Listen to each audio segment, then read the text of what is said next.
मुनि की पूजा करके राजा ने कहा, है मुनि, आपके मन में जो विचार रखे हो वे नाम रखिए। मुनि ने कहा, राजन, इसके अनेक अनुपम नाम है, फिर भी मैं अपनी बुद्धि के अनुसार कहूँगा।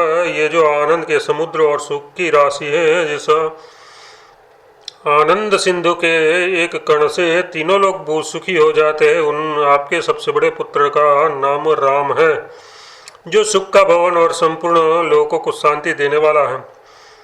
जो संसार का भरण पोषण करते हैं, उन पर आपके दूसरे पुत्र का नाम भरत होगा, जिसके स्मरण मात्र से शत्रु का नाश होता है। उसका वेदों में प्रसिद्ध शत्रुघ्न नाम है। जो शुभ लक्षणों के धाम श्री राम जी के प्यारे और सारे जगत के आधार है, गुरु वशिष्ठ जी ने उसका नाम लक्ष्मण ऐसा श्रेष्ठ नाम रखा। गुरु जी ने हृदय में विचार कर ये नाम रखे और कहा, हे भगवान, हे राजन, तुम्हारे चारों पुत्र वेद के तत्व साक्षात परात्पर भगवान है, जो मुनियों के धन, भक्तों के सर्वस्व और शिव जी के प्राण है। उन्होंने इस समय तुम लोगों के प्रेम बस बाल लीला के रस में सुख माना है। बचपन से ही श्री रामचंद्र जी को अपना परम हितैषी स्वामी जानकर लक्ष्मण जी ने उनके चरणों में प्रीति जोड़ ली।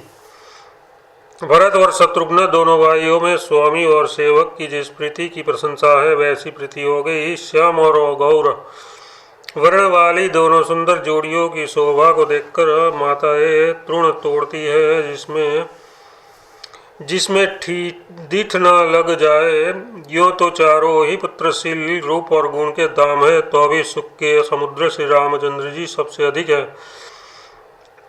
उनके हृदय में कृपारूपी चंद्रमा प्रकाशित है। उनकी मन को हरने वाली हंसी उस कृपारूपी चंद्रमा की किरणों को सूचित करती है। कभी गोद में लेकर और कभी उत्तम पालने में लटाकर माता प्यारे ललना कहकर दुलार करती है। जो सर्वव्यापक, निरंजन, माया रहित, निर्गुण, विनोद रहित और अजन्मा ब्रह्म है, वही प्रेम और भक्ति के वश कौशल्या जी की गोद में खेल रहे हैं। उनके नीलकमल और गंभीर जल से भरे हुए मेघ के समान श्याम शरीर में करोड़ों कामदेवों की शोभा है। लाल लाल चरण कमलों के नखों की शुभ्र ज्योति ऐसी मालूम होती है जैसे लाल कमल के पत्तों पर मोती स्थिर हो गए हो। चरण तलों में वज्र, ध्वजा और अंकुश के चिन्ह शोभित है। नुपुर पेंजनी की ध्वनि सुनकर मुनियों का भी मन मोहित हो जाता है। कमर में करधनी और पेट पर 3 रेखा त्रिवल्ली है। नाभि की गंभीरता को तो वही जानते हैं जिन्होंने उन्हें देखा है। बहुत से आभूषणों से सुशोभित विशाल भुजाएं, हृदय पर बात के नक की बहुत ही निराली छटा है। छाती पर रत्नों से युक्त मणियों के हार की शोभा और ब्राह्मण भृगु के चरण चिन्हों को देखते ही मन लुभा जाता है। कंठ शंख के समान उतार चढ़ाव वाला 3 रेखाओं से सुशोभित है और तो ठोड़ी बहुत ही सुंदर है। मुख पर असंख्य कामदेव की छटा छा रही है। 2 भुज सुंदर दंतुलिया हैं। लाल लाल ओंठे, नासिका और तिलक के सौंदर्य का तो वर्णन ही कौन कर सकता है। सुंदर कान और सुंदरी, बहुत ही सुंदर गाल है। मधुर तोतले शब्द बहुत ही प्यारे लगते हैं। जन्म के समय से रखे हुए चिकने और घुंघराले बाल है, जिनको माता ने बहुत प्यार प्रकार से बनाकर संवार दिया है। शरीर पर पीली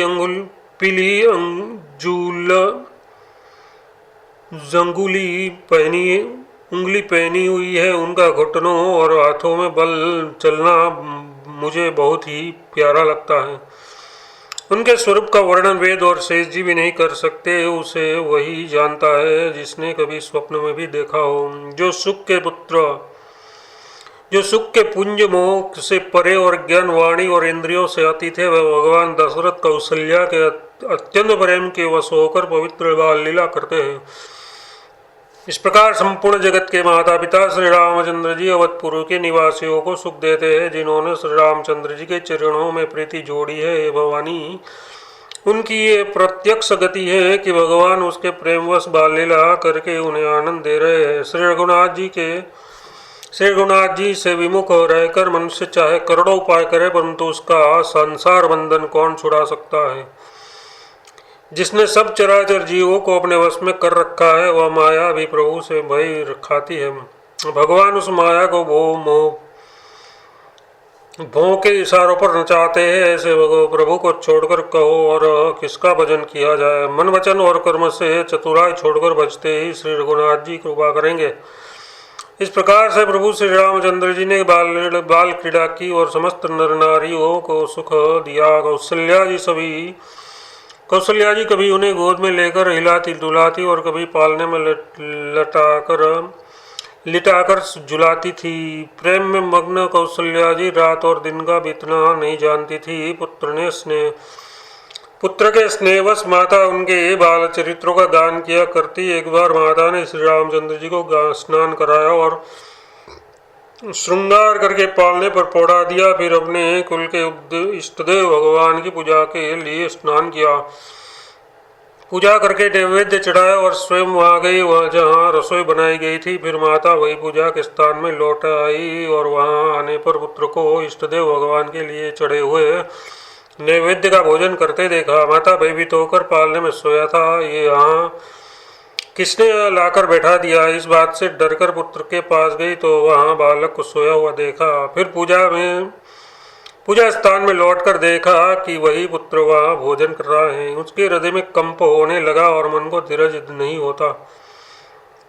वह सोचने लगी कि यहाँ और वहाँ मैंने दो बालक देखे, ये मेरी बुद्धि का भ्रम है या कोई विशेष कारण है। प्रभु श्री रामचंद्र जी ने माता को वो घबराई हुई देखकर मधुर मुस्कुरान से हंस दिया। फिर उन्होंने माता को अपना अखंड अद्भुत रूप दिखलाया, जिसके एक एक रोम में करोड़ों ब्रह्मांड लगे हुए हैं। अगणित सूर्य चंद्रमा शिव ब्रह्मा, बहुत से पर्वत नदियाँ, समुद्र पृथ्वी, वन काल कर्म गुण ज्ञान और स्वभाव देखे और वे पदार्थ भी देखे जो कभी सुने भी न थे। सब प्रकार से बलवती माया को देखा कि ये भगवान के सामने अत्यंत भयभीत हाथ जोड़े खड़ी है। जीव को देखा जिसे वह माया नचाती है और फिर भक्ति को देखा जो उस जीव को माया से छुड़ा देती है। माता का शरीर पुलकित हो गया, मुख से वचन नहीं निकला। तब आंखों मूंद कर उसने श्री रामचंद्र जी के चरणों में सिर नवाया। माता को आश्चर्यचकित देखकर खर के शत्रु श्री रामचंद्र जी फिर बालक रूप हो गए। माता से स्तुति की नहीं जाती। वह डर गई कि मैंने जगत पिता परमात्मा को पुत्र करके जाना। श्री हरि ने माता को बहुत प्रकार से समझा और कहा, माता सुनो, ये बात कहीं पर कहना नहीं। कौशल्या जी बार बार हाथ जोड़कर विनती करती है कि प्रभु मुझे आपकी माया अब कभी न व्यापे। भगवान ने बहुत प्रकार से बाल लीलाएं की और अपने सेवकों को अत्यंत आनंद दिया। कुछ समय बीतने पर चारों भाई बड़े होकर कुटुंबियों को सुख देने वाले हुए। तब गुरुजी ने जाकर चूड़ा कर्म संस्कार किया। ब्राह्मणों ने फिर बहुत सी दक्षिणा पाई। चारों सुंदर राजकुमार बड़े ही मनोहर पर चरित्र करते फिरते हैं। जो मन वचन और कर्म से गोचर है वही प्रभु दशरथ जी के आंगन में विचर रहे हैं। भोजन करने के समय जब राजा बुलाते हैं तब वे अपने बाल सखाओं के समाज को छोड़कर नहीं आते। कौशल्या जी जब बुलाने जाती है तब प्रभु को ठुमक ठुमक भाग चलते हैं, जिसका वेद नीति इतना ही नहीं कहकर निरूपण करते हैं। और शिवजी ने जिनका अंत नहीं पाया, माता उन्हें हठ पूर्वक पकड़ने के लिए दौड़ती है। वे शरीर में धूल लपेटे हुए आए और राजा ने हंसकर उन्हें गोद में बिठा लिया। भोजन करते हैं पर चित्त चंचल है।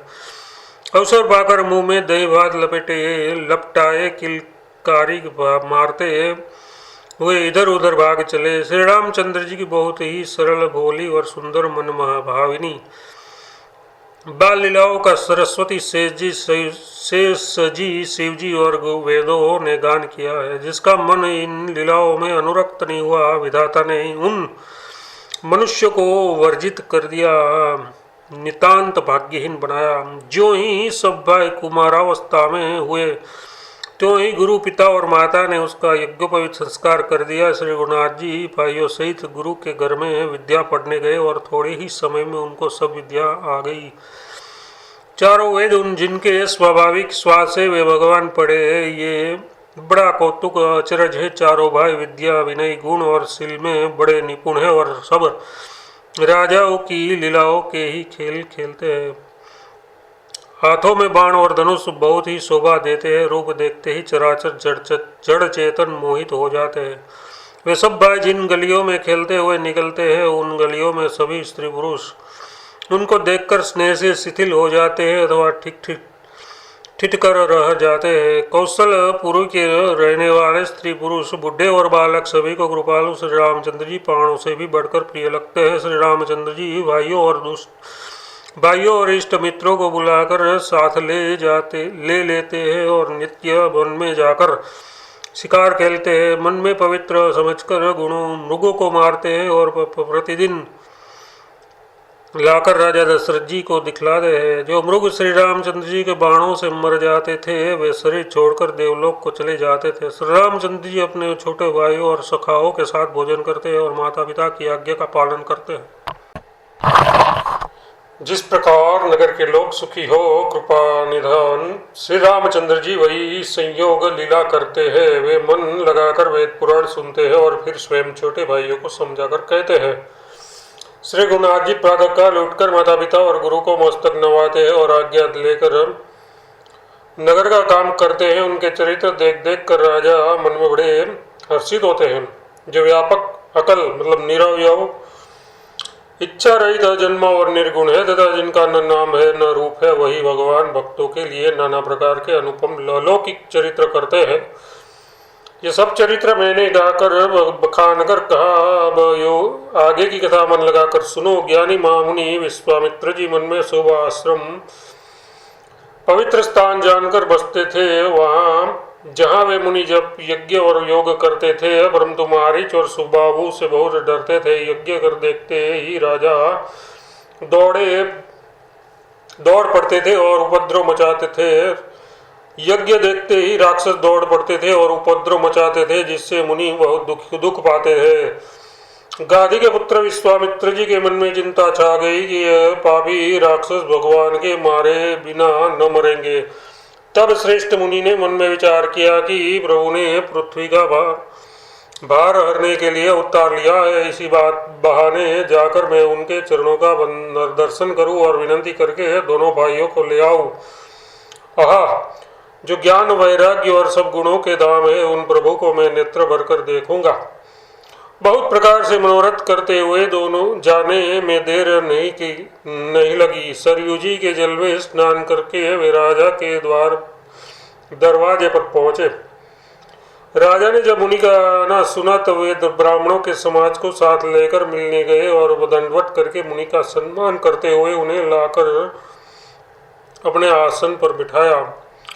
चरणों को धोकर बहुत पूजा की और वहाँ कहा, मेरे समान धन्य आज दूसरा कोई नहीं है। फिर अनेक प्रकार के भोजन बनवाए, जिससे श्रेष्ठ मुनि ने अपने हृदय में बहुत ही हर्ष प्राप्त किया। फिर राजा ने चारों पुत्रों को मुनि के चरणों पर डाल दिया। उसने उनसे प्रणाम कराया। श्री रामचंद्र जी को देखकर मुनि अपनी देह की सुधि भूल गए। वे श्री रामचंद्र जी के मुख की शोभा देखते ही ऐसे मग्न हो गए मानो चकोर पूर्ण चंद्रमा को देखकर लुभा गया हो। तब राजा ने मन में हर्षित होकर ये वचन कहे, मुनि इस प्रकार कृपा तो आपने कभी नहीं की। आज किस कारण से आपका शुभागमन हुआ, कहिए, मैं उसे पूरा करने में देर नहीं लगाऊंगा। मुनि ने कहा, राजन, राक्षसों के समूह मुझे बहुत सताते हैं, इसलिए मैं तुमसे कुछ मांगने आया हूँ। छोटे भाई सहित श्री रघुनाथ जी को मुझे 2 राक्षसों के मारे जाने में सनात सुरक्षित हो जाऊंगा। हे राजन, प्रसन्न मन से इनको 2 मोह और अज्ञान को छोड़ दो। हे स्वामी, इससे तुमको धर्म और सुयश की प्राप्ति होगी और इनका परम कल्याण होगा।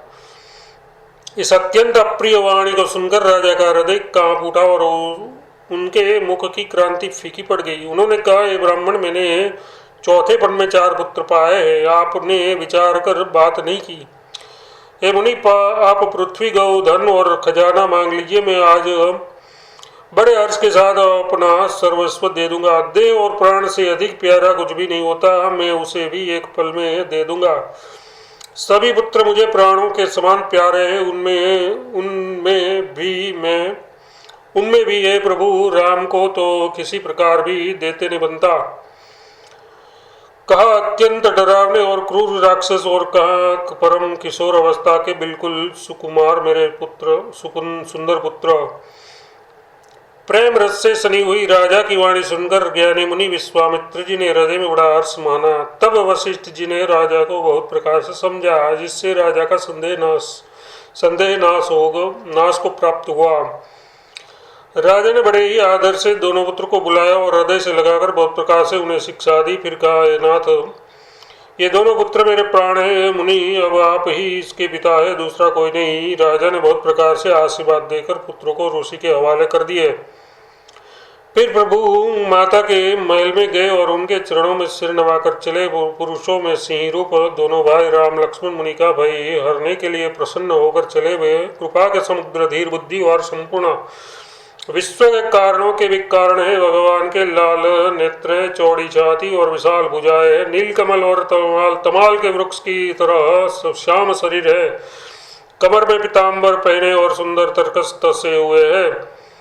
दोनों भाइयों में क्रमशः सुंदर धनुष और बाण है। श्याम और गौर वर्ण के दोनों भाई परम सुंदर है। विश्वामित्र जी को महान निधि प्राप्त हो गई। वे सोचने लगे, मैं जान गया कि प्रभु ब्राह्मणों के भक्त है। मेरे लिए भगवान ने अपने पिता को भी छोड़ दिया। मार्ग में चले जाते हुए मुनि ने ताड़का को दिखलाया। शब्द सुनते ही वह क्रोध करके दौड़ी। श्री राम जी ने एक ही बाण से उसके प्राण हर लिए और दिन जानकर उनको निज पद अपना दिव्य स्वरूप दिया। तब ऋषि विश्वामित्र जी ने प्रभु को मन में विद्या का भंडार समझते हुए भी लीला को पूर्ण करने के लिए ऐसी विद्या दी जिससे भूख प्यास न लगे और शरीर में अतुलित बल और तेज का प्रकाश हो। सब अस्त्र शस्त्र समर्पण करके मुनि प्रभु श्री रामचंद्र जी को अपने आश्रम में ले आए और उन्हें परम हित जानकर भक्ति पूर्वक कंदमूल और फल का भोजन कराया। सवेरे श्री रघुनाथ जी ने मुनि से कहा, आप जाकर निडर होकर यज्ञ कीजिए। ये सुनकर सब मुनि हवन करने लगे। आप श्री रामचंद्र जी यज्ञ की रखवाली पर रहे। ये समाचार सुनकर मुनियों का शत्रु क्रोधी राक्षस मारीची अपने सहायकों को लेकर दौड़ा। श्री रामचंद्र जी ने बिना फल वाला बाण उनको मारा, जिससे वह 100 योजन के विस्तार वाले समुद्र के पार जा गिरा। फिर सुबाहु को अग्निबाण मारा। इधर छोटे भाई लक्ष्मण जी ने राक्षसों की सेना का संहार कर डाला। इस प्रकार श्री रामचंद्र जी ने राक्षसों को मारकर ब्राह्मणों को निर्भय कर दिया। तब सारे देवता और मुनि स्तुति करने लगे। श्री रघुनाथ जी ने वहाँ कुछ दिन और रहकर प्रभु ब्राह्मणों पर दया की। भक्ति के कारण ब्राह्मणों ने उन्हें पुराणों की बहुत सी कथाएं कही, यद्यपि प्रभु सब जानते थे। तदनंतर मुनि ने इरादर पूर्वक समझाकर कहा, हे प्रभु, चलकर एक चरित्र देखिए। रघुकुल के स्वामी श्री रामचंद्र जी धनुष यज्ञ की बात सुनकर मुनि श्रेष्ठ विश्वामित्र जी के साथ प्रसन्न होकर चले। मार्ग में एक आश्रम दिखाई पड़ा। वहां पशु पक्षी कोई भी जीव जंतु नहीं था। पत्थर की एक शिला को देखकर प्रभु ने पूछा। तब मुनि ने विस्तार पूर्वक सब कथा कही। गौतम मुनि की स्त्री अहल्या सापवश पत्थर की देह धारण किए बड़े धीरज से आपके चरण कमलों की धूलि चाहती है। रघुवीर, इस पर कृपा कीजिए। श्री राम जी के पवित्र और शोक को नाश करने वाले चरणों का स्पर्श पाते ही सचमुच वह तपोमूर्ति अहल्या प्रकट हो गई। भक्तों को सुख देने वाले श्री गुरुनाथ जी को देखकर वह हाथ जोड़कर सामने खड़ी हो गई। अत्यंत प्रेम के कारण वह अधीर हो गई। उसका शरीर पुलकित हो उठा। मुख से वचन कहने में नहीं आते थे। वह अत्यंत बड़भागिनी अहल्या प्रभु के चरणों में से लिपट गई और उनके दोनों नेत्रों से जल प्रेम और आनंद के आंसू की धारा बहने लगी।